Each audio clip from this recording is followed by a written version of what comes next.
কারণ আপনারা জানেন তাকে মাস্টারমাইন্ড বলার কারণটি হচ্ছে সেই শাহিনী অর্থাৎ আখতারুজ্জামান শাহিনী পরিকল্পনা করেছে এর আগে কয়েকবার তার ঢাকার বাসায় যে এমপি আনোয়ার আজিমকে হত্যা করার পরিকল্পনা করেছেন। এর আগেও একবার তিনি তাদের টিম নিয়ে তিনি কলকাতার মাটিতে গিয়েছেন, সে সময় তারা পারে নাই। দ্বিতীয়ত হলো এবং 30 এপ্রিল ঢাকা থেকে কলকাতা যায়, সেখানে তারা আখতারুজ্জামান শাহিনীর নামে কিন্তু বাসাটা ভাড়া করে, সে ভাড়াটিয়া বাসায় কিন্তু গিয়ে প্রথম বিমান যুগে শিমুল ভুইয়া ওরফে আমানুল্লাহ এবং শাহিনের বান্ধবী সেলাস্তি রহমান এবং শাহিন কিন্তু এক যুগে তারা কিন্তু কলকাতার সঞ্জীবা গার্ডেনে গিয়ে তারা অবস্থান করে। এটা বোঝানোর জন্য যে শাহিন তার বউকে নিয়ে সেখানে ওয়াইফ নিয়ে সশরীরে বসবাস করবে, এই কথা বলে ভাড়াটা নিয়েছেন। তারপরে ওইখানে যাওয়ার আগেই উনি তার পিএস সিয়ামকে দিয়ে এদিকে ফয়সাল শাহজি এবং মুস্তাফিজের যা পাসপোর্ট ভিসা করে দেওয়া, তাদেরকে মিথ্যা তথ্য দিয়ে যার জিএস ফুডের যে আখতারুজ্জামান শাহিনের অফিসের কাউকে ম্যানেজার, কাউকে ইঞ্জিনিয়ার বানিয়ে সেখানে তাকে কাউকে কিডনি রোগী, কাউকে হৃদরোগের রোগী বানিয়ে তারপরে বিভিন্ন কাগজপত্র ব্যাংক স্টেটমেন্ট তৈরি করে তাদেরকে ভিসা পাওয়ার ব্যবস্থা করেছেন শাহিনী।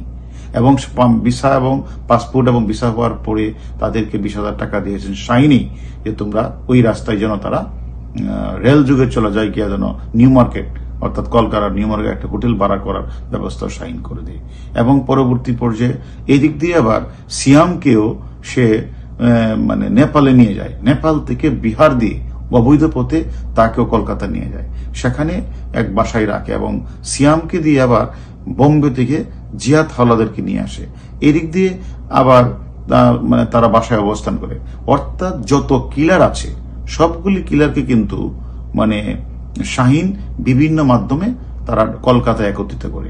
পাশাপাশি তাকে মারার সঞ্জীবা গার্ডেনে তাকে মারার পরে এই যে দেহ থেকে মাংসপেশিগুলি বিচ্ছিন্ন করা, এই বিচ্ছিন্ন করে এগুলি ফেলে দেওয়ার জন্য সে কোথায় ফেলে দেবে সেটা সিয়ামকে নিয়ে কিন্তু শাহিন রেখি করে আসছে।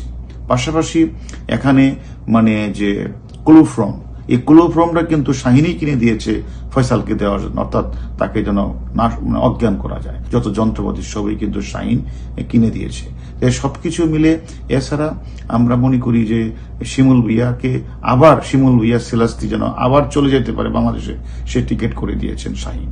পাশাপাশি আবার সর্বশেষ ফয়সাল এবং মুস্তাফিজ যেন বাংলাদেশে ফিরে যায়, ফয়সালের সাথে কথা বলে বা তার যে বাসাটা যেন ভালোভাবে পরিষ্কার রাখা হয়, সেখানে কোথাও যেন চুল এবং রক্তের দাগ লেগে না থাকে, যাতে এই জন্য পাউডার দিয়ে যেন পরিষ্কার করে তারাও যে বাংলাদেশে যায় সেই টিকিটটাও কিন্তু আখতারুজ্জামান শাহিন করে দেয়।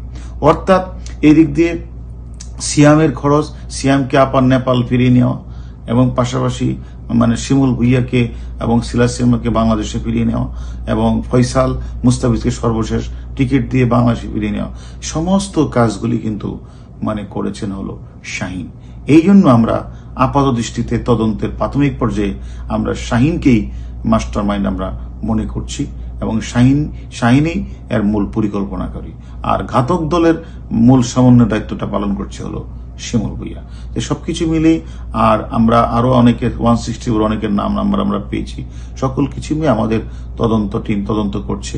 আমরা মনে করি আমরা যেহেতু হত্যাকাণ্ডটি সংঘটিত হয়েছে অবশ্যই তো মোটিভ আছে, এই মুহূর্তে আসলে কে কোন মোটিভ নিয়ে কাজটি করেছে এগুলি তদন্তের শেষ পর্যায়ে বলা যাবে। এখন আমরা আরো যারা এই হত্যাকাণ্ড শিশুদের প্রত্যেককে আমরা আইনের আওতায় আনার চেষ্টা করছি এবং আমি মনে করি যারাই হত্যাকাণ্ডের অংশ তাদের সবাইকে আমরা গ্রেপ্তার করেছি। এখন যারা অর্থদাতা, যারা মূল পরিকল্পনাকারী অর্থাৎ মাস্টারমাইন্ড, সকলকে আমরা গ্রেপ্তারের জন্য আমাদের জোর প্রচেষ্টা অব্যাহত আছে।